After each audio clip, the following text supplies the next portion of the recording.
Hi, everyone, and welcome to the WIM podcast. Women in Influencer Marketing is a first-of-its-kind exclusive networking group made up of inspirational women. This podcast is where we explore influencer marketing and get real about women in business. Find us wherever you download podcasts, and of course, you can always find us at iamwim.com. That's iamwim.com. Hey guys, what's going on? Welcome back to the podcast. My name is Jessie Grossman. I'm so happy to be here this week. I had to adjust my microphone.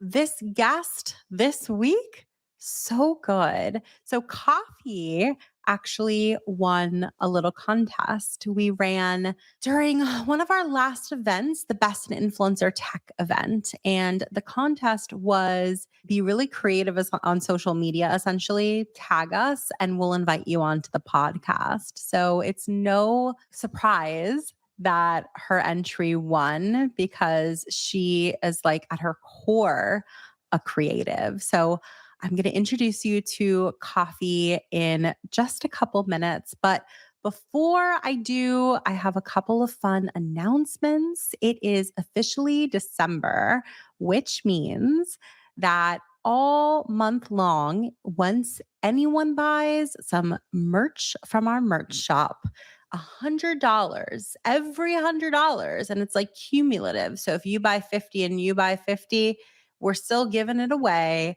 And that being a VIP level scholarship worth $499. We have a really great queue of people who have applied to our scholarships over time since we opened it just a few months ago. And this is just the month in particular that we really, really want to give back. It's also beyond being the holidays, just a nice time to like level set and prepare yourself for the next new year. So being that we're less than a month away from 2023, oh my God, I wanted to give away a few scholarships because I know that I've spoken to many of you who are like eager to hit the ground running. Some of you who are unfortunately out of work and could really, really benefit from the membership that WIM offers. So again, throughout the entire month of December, if you spend $100 or more, for every $100, we are giving away one VIP scholarship worth $499, which is a year-long membership to WIM. So I'm very excited to start giving those away. And we're going to share on our screen now all the kind of merch that you can buy. They make such good gifts for the holidays. I've purchased some of the items myself just to like check the quality. And I don't know, I wanted to have them, right? So I've got a hoodie, I've got a few shirts, I've got the laptop case, I've got a few things. And the quality is really good, which is why we've gone with this vendor in particular. So we try to keep the prices reasonable. And I would highly recommend that if you do want them for the holidays, to order ASAP so that they get to you in time. They make awesome, awesome gifts for colleagues and people in the business. And I've seen a few of you guys mention in our Facebook community, like, what are you guys getting for people for the holidays? So I don't know. I always feel a little weird about being like, buy our stuff. But if you're listening to this show and still curious and still looking for some gifts, they do make awesome, awesome, awesome gifts. They're good conversation starters too. I love good things that are conversation starters. So the next thing I want to mention, guys, we have two really awesome events coming up. They're officially on the website. They're also open to the public as of today. Both events were available for pre-sale for our members only. And starting today, the day that I'm recording this, they're officially live for everyone to purchase. Two events. Event number one, we have our 2023 State of the Union. That is a virtual event, so you can attend from anywhere. It's on December 20th, and details are available on our site. We have such a good panel lined up for you representing all areas of the industry. So we have someone from TikTok, we have someone from Hunter, we have someone from Find Your Influence. We have people from the brand side, agency side, platform side, management side, a lot of people, but a great combination. And it's going to make such a good conversation. So I'm really excited about that. Again, December 20th, check that out on our website. And the next event, I guess, that we've got, because we have so many more that we're going to be bringing to you guys in 2023. This is an in-person event, which I'm so excited about. This is our second in-person event for 2022. Get excited for 23 because there's so many more to come. And this one is our LA experience. So this one is on January 10th, starting at 6 p.m. for members and 7 p.m. for guests. So it is officially open. You can check out our website for both tickets. And everything, of course, will be linked in the show notes. That's iamwim.com/events. Plus, to be clear, will be at the LA event in case that wasn't clear. And I would love to meet you guys. Oh, one more thing before I forget. I'm giving away 2 tickets to that event just for our podcast listeners because I'm going to be at that event. And I am so craving meeting you guys because I love my podcast listeners so, so much. You guys are incredible. You listen every week and you're so engaged in the community, and I want to meet you guys. So if you are in LA or you're planning to travel there for this event, which a lot of people are, we are saving 2 tickets just for podcast listeners. All you have to do to win them is DM us the word LA ticket. The words LA ticket. DM us at I am Wim. That's IAMWIIM on Instagram, and we will give the first 2 people their tickets. So I'm excited to hear from you, and I would love to meet you guys in person. So I'm very excited about that. Again, it's on January 10th in Los Angeles. More cities coming soon. We will also link in the show notes. We have a little wait list. So when we come to a city near you, you'll be notified. So guys, it's the most incredible time meeting everybody in person and having that in real life experience. So we're going to be doing it more. I would love to see you. All right. A little bit about today's guest. Her name is Kafi Atiya D'Ambrosia. She's spent over a decade as an emerging artist in the local Baltimore, Maryland arts scene. In 2012, she became the first African-American woman to open her own photography studio in the Station North's Arts District.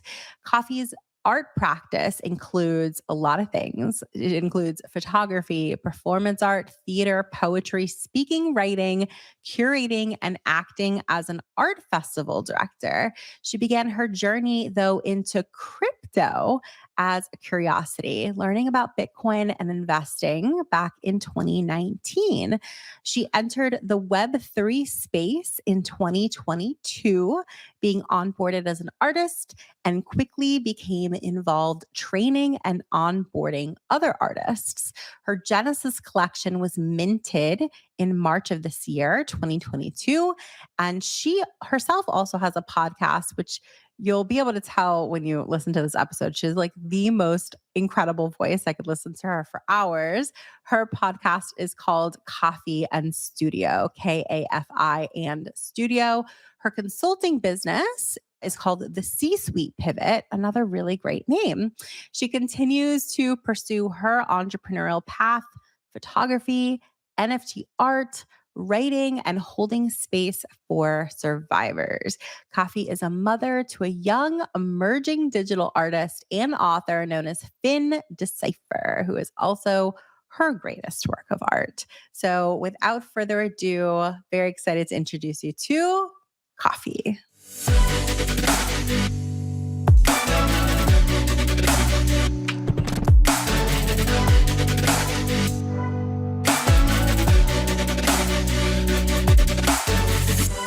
I appreciate you being on today. And I think it's cool to share how we connected, right? So Yes, you attended, I guess most recently, one of our events, the Best in Influencer I Tech event. did.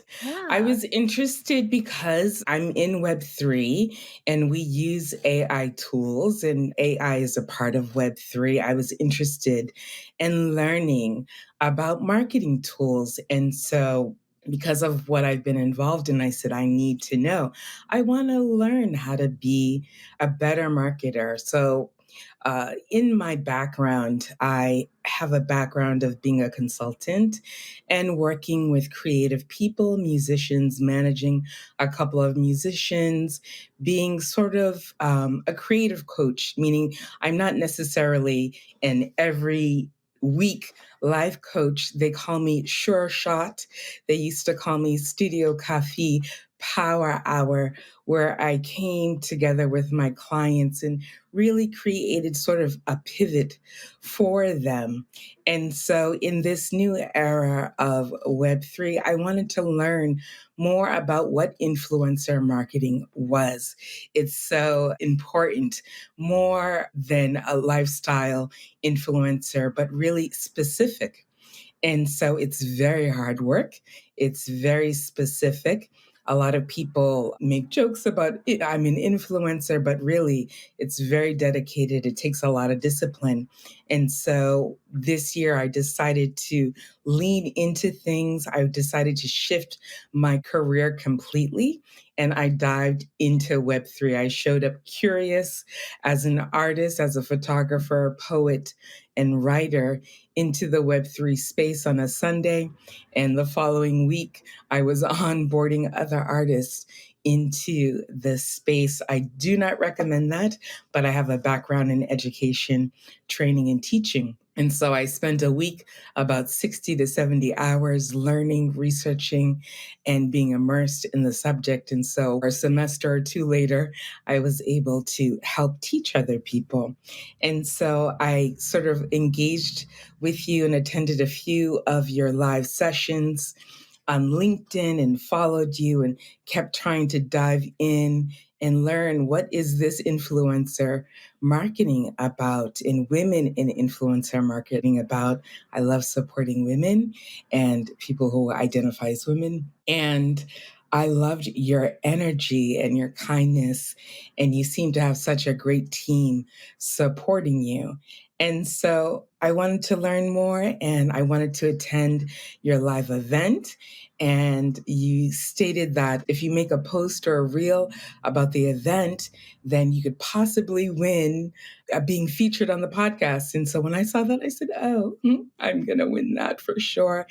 I loved each and every one of your featured vendors, and I mentioned them, and just everyone had something specific to give. And so I really enjoyed it. And I just think there's like a very specific type of person, like woman in particular, who's like, I want this and I'm going to go after it. And so, like, I was thinking of different ways. I want to feature like more and more voices on the podcast and people I don't even necessarily know, right? But just to come on and be able to like get to know people. And I thought at that event and other events since, I'm like, I just really want to put out there that, like, if you want to be featured on the show and you want to put yourself out there, let's do something a little creative and a little like off-putting, right? It could be off-putting for a lot of people. I feel like a lot of people might want something, but they don't necessarily always go after it, or they make up a bunch of excuses. So all of that to say, long-winded way of saying, I admire so much that you put yourself out there and because you wanted something. So I'm Mhm. thrilled to have you on the show today, get to know you better. I heard you mention that your background is in education. I'd love to get to know a little bit more about like you and maybe your upbringing and a bit about like that educational piece. Sure, sure. I think I was always a curious child. My name is Kafi Atiya, and it means quiet gift. And so all of my friends would laugh hysterically at that, or do laugh hysterically at that. My mother moved from Boston, Massachusetts when I was about 6 years old to attend seminary in Western Massachusetts in a place called Lenox, Mass, in the Berkshire Mountains, and very much an idyllic place, the home of the Boston Symphony Orchestra during the summer. And so I had a very interesting, culturally diverse childhood, meaning a lot of people from around the world came to this seminary. I grew up with Scandinavians, Europeans, Asians. And so even though I had sort of a sheltered childhood, I also had a giant world view. And so when I was 6 years old, I began participating in Christmas theater in Montreal. Every year we would go and perform for a week or two in Montreal. And I heard French for the first time. And I said, Mom, I want to learn French. And so when there were French students, I hung around French students on campus. Every year at my church, a group of people from our sister church in France came for about 6 weeks. And my mother, I guess I was a well behaved, very mature child. I began working when I was 11 years old. Don't recommend that now, but I began working as a babysitter at 9 years old. And so, because I was mature for my age, I was allowed to go and travel around the East Coast with this French team. I immersed myself in French. And so eventually I became an interpreter at a very young age. I have a background in event management. Around the time I was 15, I began doing weddings with an older woman who became my mentor, taught me how to plan and manage events. My schooling in private school, we were always much more mature for our age. Even as freshmen, we were very focused about our lives. We were focused about not involving ourselves with boys. We were very much focused on our studies, our future plans, college.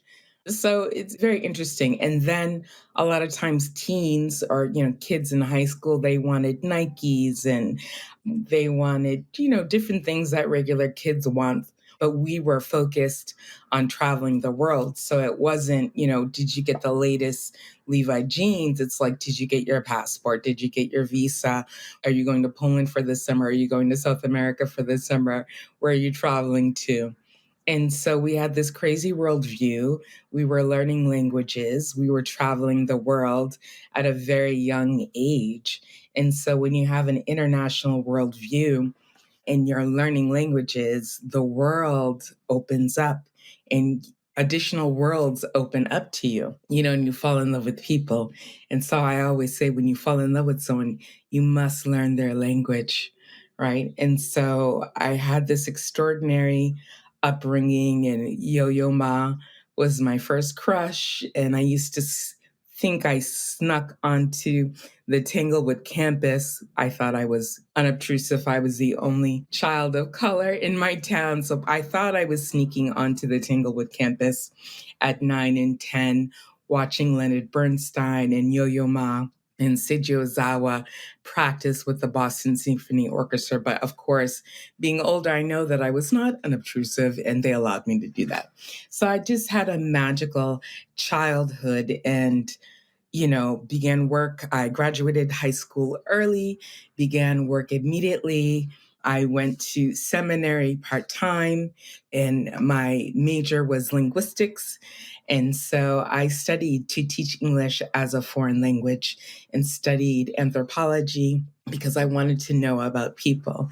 And I loved culture, people, languages. I loved teaching English. I've taught English in Brazil, Montreal, Canada, and France. I've traveled to Hungary and a few other places. I've been to Cuba on a medical mission delivering hospital supplies and goods. I think I'm a godmother to a 30-year-old in Cuba. Cuba was magical. And so I've been able to travel the world and have definitely fulfilled a lot of things on my bucket list. And so I've had a lot of different jobs because I've always never felt tethered. I've always worked to be able to travel. So a lot of people are working from home. A lot of people are digital nomads, but I wanted to be a nomad before it was popular. So Well, that's part of my upbringing. No, love, I mean, what a cool upbringing. I'm like, I want to be brought up like that. Like, I just feel like you're like surrounded by so much like art and music and, then chose to study culture. And then I totally see a through line to what you are doing today. And I know a little bit about it and I want to learn more. I know that you're doing some exciting work, in Web3 and the metaverse specifically. I want to maybe start there. Some of our most popular podcast episodes have actually been the handful of ones that we've done on Web3 and the metaverse. Mhm. So Right. it's a topic that I'm fascinated by and just wanting to learn more and more about. So I would love to just start with that. Like, first of all, how did you get into the metaverse? Because there is a distinction, right, between like having a curiosity, but then like going deep into it and like really putting your imprint on it. So, what got you into the metaverse and the degree that you're in it today? I'm going to be transparent, utterly transparent. So, going through this time in COVID, we saw the rise of mental health issues. People who didn't know they had mental health issues, things rose up to the surface. And so I thought, just for the health of my family, to take therapy, work on myself, work on my personal development. And so, some of us suffer, especially I, as an artist, we suffer from depression from time to time. I was struggling, I felt really pregnant with art and I didn't know how to break through. So I went to therapy and I thought I was doing great. I was attending my therapy. And so my therapist said, "How are you doing today?" And I thought I was doing great. And I looked down and I saw that I was wearing the same shirt for the consecutive previous 2 weeks. And I said, "I thought I was doing great, but I'm not doing great." My therapist said, "There's a reason you don't have a car right now. I need you to go into your shower and take the cleansing shower." I'm like, "What do you mean the cleansing shower?" She said, "I need you to go in, put the Epsom salts in, and wash your trauma away. It is not for you." I said, "Okay, I'm going to do it today." She said, "Then I need you to sit in your chair and do the work. You have everything you need. You need to start that podcast. You need to do the thing you're called to do." I was like, "Yes, ma'am." Then I have an amazing friend who is a TikTok influencer and has a media company. His name is Todd Collins. And I was like, "Todd, hey, Todd, should I do my Shopify store? I spent $800 on it. I only made $200. He's like, "Hey, I've been a millionaire, lost it all. I've been married, divorced, lost it all," right? He said, "I need you to burn your bridges. I need you to burn everything down and start again." I'm like, "So does that mean I can reclaim my dream of the business that I want to start?" He said, "Yes, but burn everything down." So I took those two pieces of advice and I sat and I started writing things down. I'm like, "You know what? I think I want to learn about NFTs," right? So this is a Sunday. So I called my girlfriend in New York City, my favorite Dominican friend. I was like, "Titi, ¿sabe qué? I want to learn about NFTs. We're going to learn about NFTs. So let's take Sunday. We're going to dive in. We're going to go Google it. We're going to learn." So that's what I did. That was a Sunday. On Monday, I said, "I'm going to call my friend, Miss Queen Earth, who is a fantastic NFT artist. I'm going to call Queen." So I went to her social medias to contact her. And she was doing a Facebook Live. I was like, "Oh," with another friend of mine, Kane Mayfield, who's big in the space of NFTs. And I said, "Okay, there's a Facebook Live." I went, listened. I finally understood it because I did a bunch of research. The following day, I had a one-on-one with Queen Earth, one-on-one lesson. That was Monday. Tuesday, I had a one-on-one. Wednesday, I was in a lunch and learn. Thursday, I was in Clubhouse all day. and, doing my research also on the side. All week I've been doing my own research simultaneously. And then by Friday in Miss Queen Earth's room on Clubhouse, I began helping her onboard, and I did that for 3 months straight. In the meanwhile, I met a gentleman called BK Han, and we had a conversation about China and antiques and Web3. And I began doing AMAs. So that's called an Ask Me Anything. And it's what we do in the NFT space when you have an NFT project and you can ask the person anything about their project. And there is a former app called Connect Club, which was a Web 2.5. It was sort of like Clubhouse, but your avatar could move in the space. And there was sort of a metaverse room. You could sit on the couch with your avatar. You could go in the corner and have a one-on-one with someone during the event. And so I began interviewing people and hosting and being a moderator in these rooms regarding NFT projects. I knew enough to onboard people. I began interviewing people. And then I knew it was serious. I interviewed a couple of people from Hong Kong, and there was an NFT project called the Meta Art Project. They were featured in Vogue Singapore. And I was like, okay, it's getting a little serious.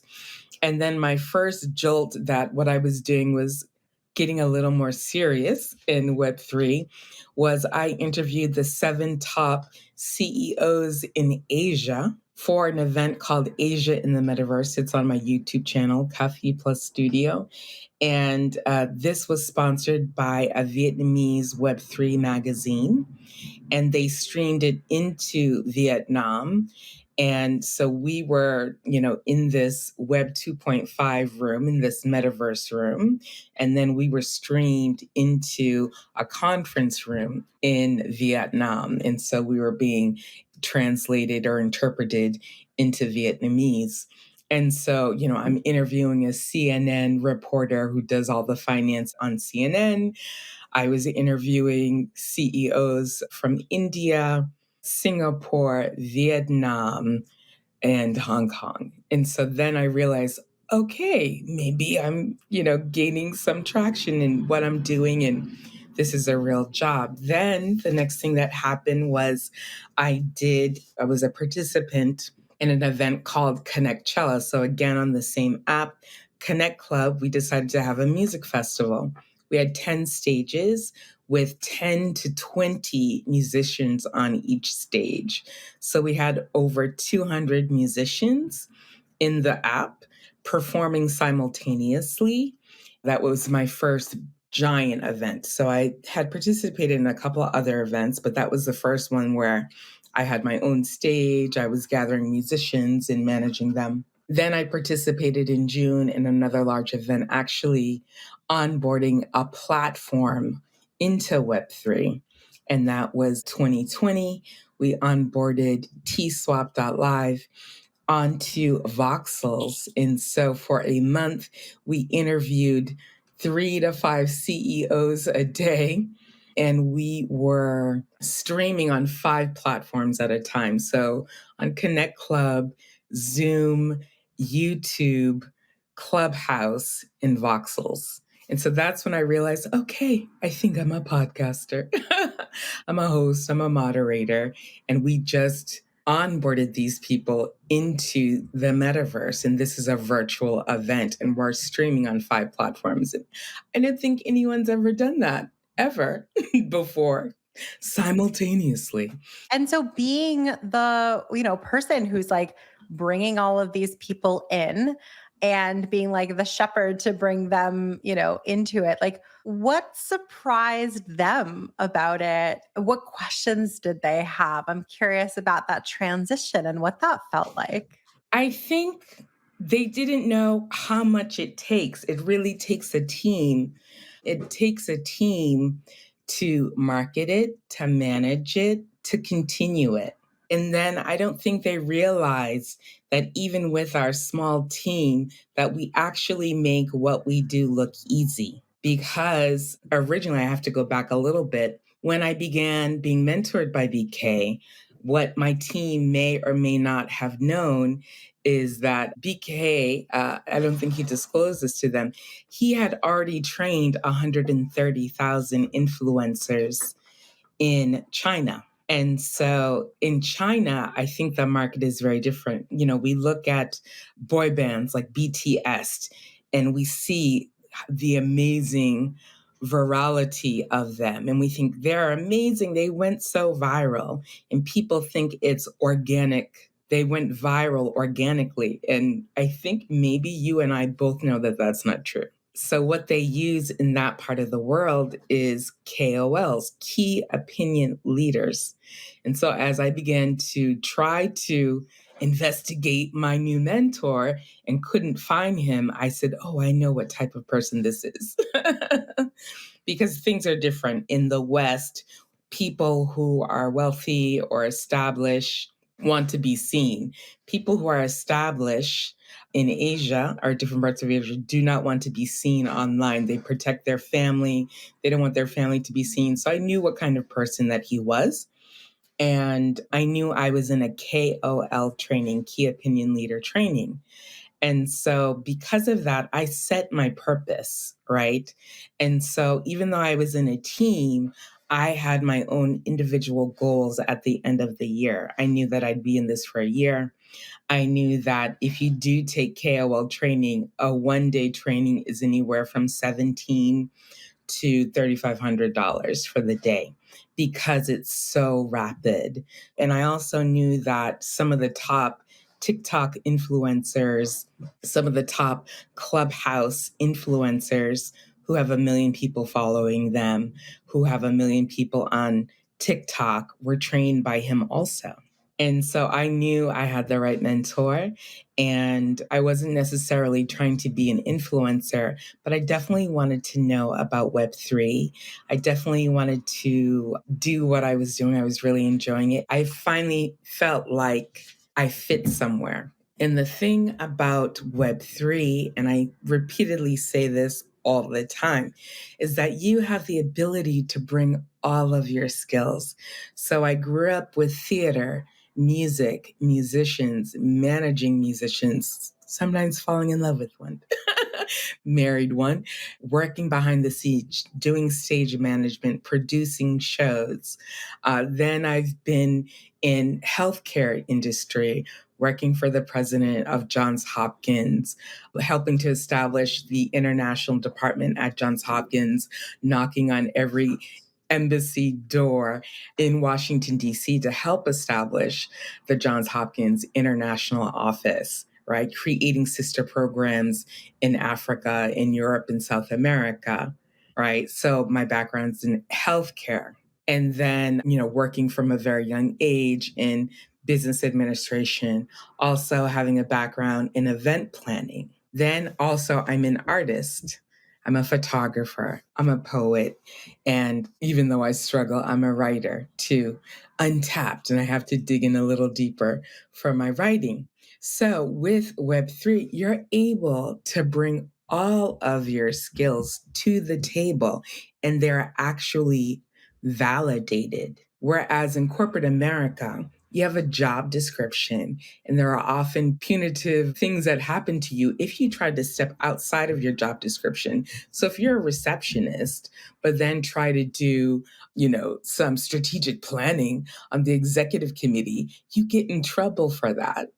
Even if you have experience in executive planning, if you're supposed to answer the phones, you can't leave the phones to go to the executive committee planning meeting, right?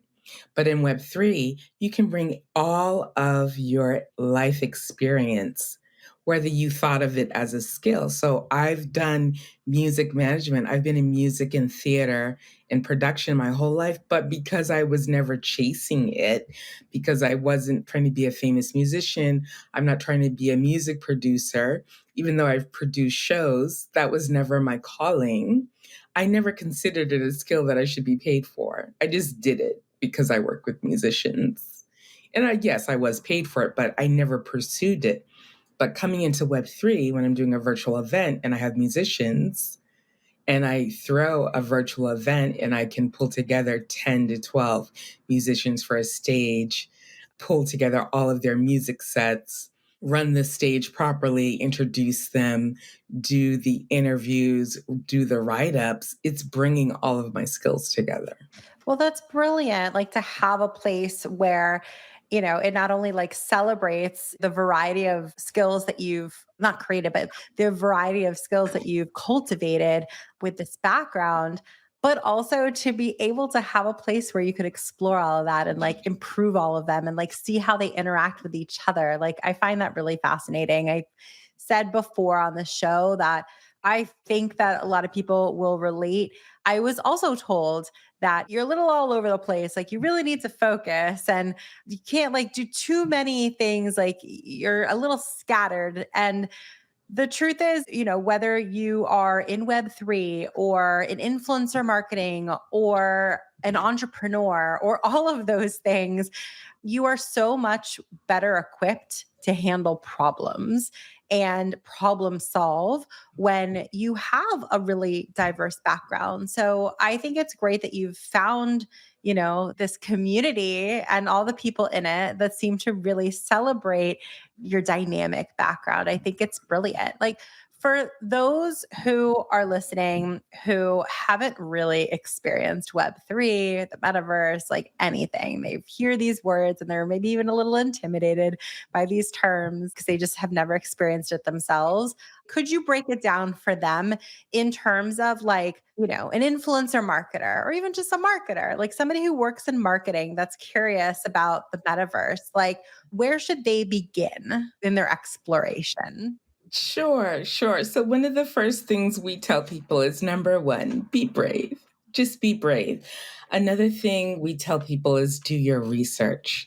And so I remember I told someone, I said, back in the day when Web 2 came up, after Web 1, we have Web 1, where it was read only. Then we had Web 2, where you could engage. And a lot of people did not have personal computers at that time. And this was before the age of Google. We used to have something called Alta Vista. And before Alta Vista, there were some other things that I can't remember. But because people didn't know how to even use a search engine, you had to use keywords. And I remember people would call me to ask them to find things on the internet. So when Google came along, I was afraid of Google because it was new. And so we always have a fear that comes up when something is new. And so this is how I explained it. So my mother wanted to make an NFT because my child is also an artist. They're 14 and they are actually onboarded online. I made a wallet for them to store their NFTs. But I onboarded my mother, who is 74 years old. And this is how I explained it. So all they knew was that ETH is money, Ethereum. And so you'll see ETH or 2 ETH trending on Twitter. And so what I explained, like we talked about before we went live, is that the Web3 is the internet and it is as vast as the world. Number two, when we're talking about blockchain technology, Web3 uses blockchain technology. And the key word to blockchain technology is decentralized. So right now, our money is in a bank. It's in a central location, and we don't understand how, those transactions happen. We just put our card into the ATM machine in the month, we put our pin in, and if we've worked or if we've accrued money, money comes out of the ATM machine, but we don't know how those transactions, we just know the pin talks to the ATM, and then the bank talks to the machine, and the machine gives us money. It's a central location. In Web3, using the blockchain, there is a thing called transparency, and a lot more authentication, meaning we get to see how the transaction is done. We get to see where it starts and where it ends. And so with Web3, one of the things we talk about is sovereignty.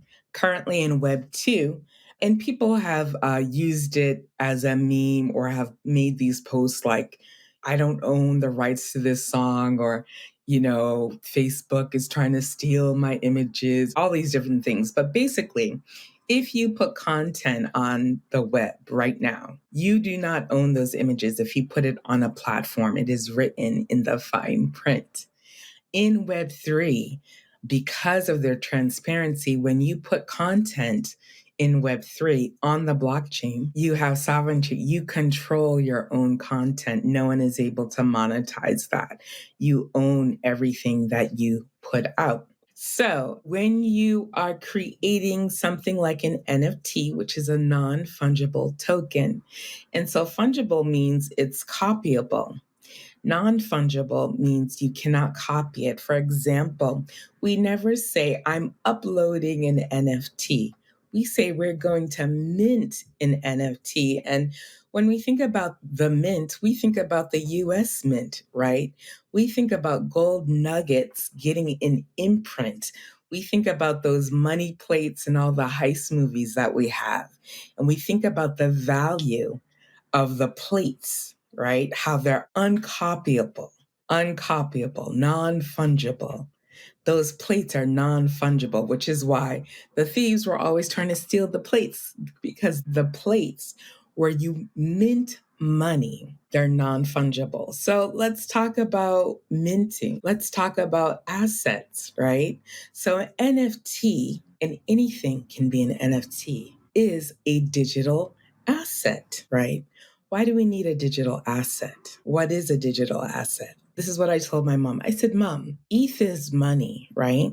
When we take out a mortgage, we have to list our assets because there's monetary value in the assets, and you have to count how many assets or how much value your assets have. The other thing is, when we're talking about the blockchain, I refer to the blockchain as, multiple continents, right? And so the blockchain has different platforms.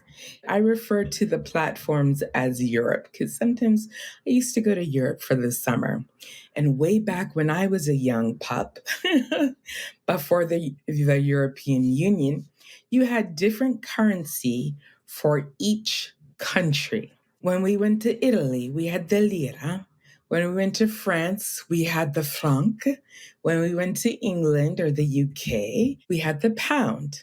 So each platform on the blockchain is like a country, and different platforms have different currencies, or in Web3, different cryptocurrencies.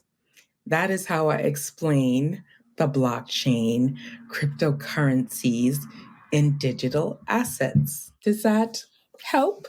It helps so much. It helps a lot. I mean, you could tell that you have a background in education and that you have your own podcast, and I can just sit here and listen and learn from you for a long time. I appreciate it. If you could give just like any advice to someone who this has piqued their interest, but they're like, I don't even know where to begin. I'm intimidated, or I just don't have the time. What is it that you think makes the metaverse so valuable that you highly recommend people to explore it? So, the very thing that I think about Web3, and again, let me just clarify, you have Web3, which is an internet using blockchain technology, meaning you have the ability to preserve memories, your digital assets in perpetuity. Okay. And so, what this does is it creates opportunities for creators like myself, like yourself, to make a digital imprint for now, to create autonomy and sovereignty for their art. Whether you're a painter, a photographer, especially for musicians, it's making such an impact on the world that record labels are trying to get in on it. And NFT musicians are saying, too late, right? So imagine this. You're a musician. You spent the last 20 years. You've signed up for all of the things that make you an official musician, BMG, copywriting, all those things, and you've struggled.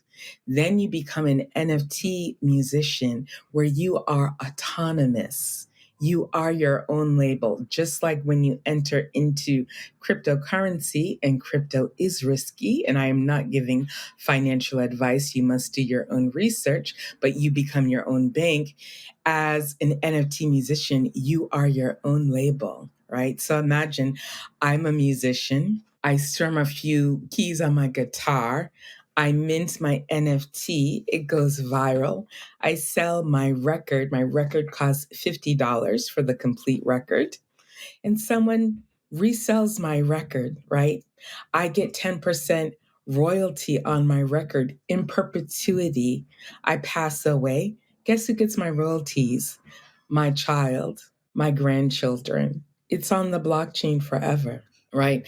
And there's no cut because I recorded my song without any help. I did my artwork, right? And so I'm seeing musicians who have made more, even in a bear market, in 6 months as an NFT musician and NFT creator than they have in the past 20 years touring, making music, being on Spotify, being on different platforms. Okay. And so the one thing that I would tell someone is number one, Web3 is here to stay. Number two, the practical applications of Web3 and blockchain are already integrated, whether you want to see it or not. NFTs are being called different things, right? But already we're seeing it in Clubhouse. Clubhouse says connect your wallet. You can have a gated event, meaning if I have an NFT, right, and I have an NFT project, if someone's bought my NFT, I can create a special event for my community. And that's the one thing I haven't mentioned. The number one thing about why we create NFTs, the number one thing that this community stands on is the word community, right? And so we see Board Ape Yacht Club. That's a community, right? We are building Web3 upon community, and community is first. We see a lot of articles and it says community is number 6, but in reality, community is first. We're able to create community around our projects, and it requires authenticity, communication, consistency, transparency, right? And content, which is why we're here, which is why I'm here with you, because I loved your content. And so Web3 is here to stay. What we're also seeing is ticketing with NFTs. And so to reduce fraud, we're seeing larger corporations and brands using NFT ticketing. We're also reducing the barrier to entrance, where we're allowing people to buy NFTs, to buy digital assets without having to have a cryptocurrency wallet. So you can buy my digital asset with your card. You can look at my digital collections and my art and buy it with your credit card or your debit card. So the barrier to entry is being lowered and lowered. We're seeing fashion companies put an NFT to track their new fashion lines. Blockchain technology is being introduced in every avenue of business. And so it's here to stay. It's not going anywhere. And it's the next evolution of the internet. So it's best to get in now. Get in now. Absolutely best to get in now. And like you explained it so well. It's like there's so much upside. And of course, with anything new, proceed with caution. Like you were talking about like cryptocurrency and for a second before we started talking, even. And you're like, I'm not a financial expert. I'm certainly not going to tell anybody to like invest in crypto. In fact, like I'll speak personally, the crypto that I've invested in, I'm waiting it out because nobody's making any money in crypto in the past like many months. So that's just such a slight piece though of Web3. But the metaverse is, I think, what's probably most applicable to our listeners and the people that tune into our show. So I think you did such a fantastic job of explaining the excitement around it and the promise of it and why it's really worth checking out. And it's an exciting time of year, being the end of the year and everyone sort of thinking in wanting to plan into 2023. I cannot believe that it's almost 2023. Oh my God. But Amazing. amazing. But I think this would make such a perfect bucket list item to add to, things to explore and really take time to learn for 2023. And or, we get a little bit of time off around the holidays, hopefully most of us. And if you do, just like pop into, listen to Kafi's podcast or like check out Clubhouse. There are less people on it. I'm not going to lie, but there are really interesting people that are on it. And that's really what matters the most. And it's such a great place to explore and learn and meet. And one of the things that I appreciate so much about Web3 personally is that everyone seems so welcoming. The sort of MO that I've been given is, we're all learning. It's so new that like there are very few people that could self-proclaim expert status. And most people, even when they are, they don't for We some do reason. not, like, I am not an expert, right? Yeah. Um, Reluctant, because the one thing my friend Vessi Mink says, she is an NFT musician and artist. She always says the onboarding never ends. So even as I'm teaching a master class, and I'm even reluctant to call it a master class for NFT onboarding, I'm also learning about DeFi. I'm learning about staking. I'm learning more about cryptocurrency. I'm learning about creating my own coin possibly one day. So I'm still learning every single day. Someone asked me a question on my podcast about what do you think about the CSUITE? And I was like, about what happened with Kim Kardashian. And I said, well, you know what? In reality, I think someone just forgot to put a sticky on her day planner that she was supposed to put a disclaimer about, her cryptocurrency, partnership, because we still have to learn about what's current in the news. This space is rapid. So, the reluctancy to call ourselves an expert is because I started at the end of January. I'm a speaker and I'm teaching in November, or it's even started before that, right? I started in January. I started at teaching in January. That's how fast this space moves. So a year in Web3 is like 2 or 3 years somewhere else, but we're still learning at the same time because the technology is rapidly changing. We're still learning. The onboarding never ends. So every single day I'm learning something. So stuff that I was interviewing people about in June, I just heard the same talk recently. And I said, I finally get your project.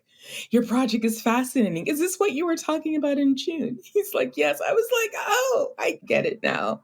Fascinating. I wish I understood you when you were speaking to me in June. Right. I'm all on board. Right. So, that's how quickly the space moves. And once you know it, there's still more to learn. Right. So I'm learning every single day, even as I explain the beginning. And then sometimes you think, oh, I don't know enough. And then when you're in a room of someone and they say, how do I open my OpenSea wallet? You're like, okay, maybe I do know a little something. But you got to stay humble, right? We don't call ourselves experts because no one's an expert, because the technology is changing every single day. It's becoming safe. And so again, I say, do your research. Yes, the community is very much welcoming. Very much welcome. And so we love to onboard people. And then we love educating people and sharing. And yeah, Clubhouse is changing because they saw an app like Connect Club that offered Web 0.2.5. And yeah, we liked moving around. It wasn't competition for Clubhouse, but we loved being able to be in a Clubhouse type environment, but move around. We loved being able to turn on our video and look at each other face to face. We loved being able to have a screen and have a movie night. Imagine being in Clubhouse and having a movie night with everybody. we could stream from YouTube or Netflix or Prime Video. We had movie nights. We also had the ability to have an NFT gallery and show our artwork and have an art show, right? So, So yeah. fun. I am just excited also for our listeners to check out your resources. So we are going to link all of those down in the Okay. show notes because you Absolutely. are such a credible Thank resource you. for people and just You're so my welcoming. resource.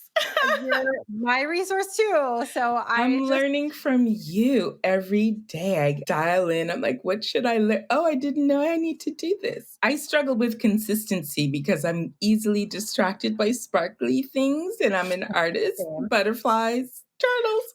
So I'm learning how to plan and being proactive and dialing my energy down a little bit. Never dial your energy down. No, I love your energy. I'm a Seriously, little I think it's spastic. fantastic. And I think that's what's going to attract a lot of people to you, to your content, and just like what you're putting out into the world. So Thank I'm you. just appreciative that you could spend the last bit of time with us. I am going Absolutely. to drop into the show notes of some resources that you've shared with us and ways for people to get Sure. in touch. So thank you so much for Thank coming on the show you. today. Sure. And thank you everyone for tuning in, and we will see you next week, guys. If you enjoyed this episode, we gotta have you back. Check out our website for more ways to get involved, including all the information you need about joining our collective. You can check out all the information at iamwim.com. Leave us a review, a rating, but the most important thing that we could ask you to do is to share this podcast. Thanks for listening. Tune in next week. Tune in next week.